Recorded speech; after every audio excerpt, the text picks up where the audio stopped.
व्यासपीठावरील विराजमान मान्यवर, उपस्थित पाहुणे, शिक्षक, गुरुजन, माझ्या मित्रमैत्रिणींनो, आज 26 जानेवारी 2020 म्हणजेच प्रजासत्ताक दिन, आपल्या सर्वांचा आवडता राष्ट्रीय सण याविषयी मी तुम्हाला 2 शब्द सांगणार आहे. ते तुम्ही शांतपणे ऐकावे ही नम्र विनंती.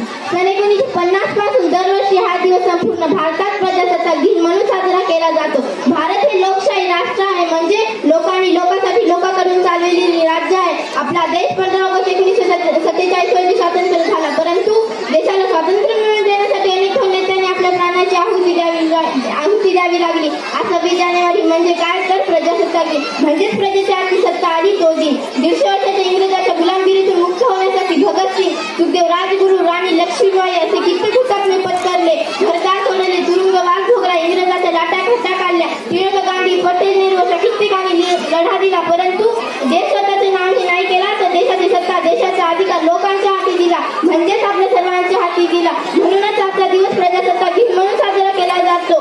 शेवटी एवढेच बोलते की स्वर्ग से भी सुंदर देश हमारा, स्वर्ग से भी सुंदर देश हमारा, भारत जिसका नाम, भारत जिसका नाम, धरती अंबर पर्वत नदियां, है जो इसकी शान, है जो इसकी शान.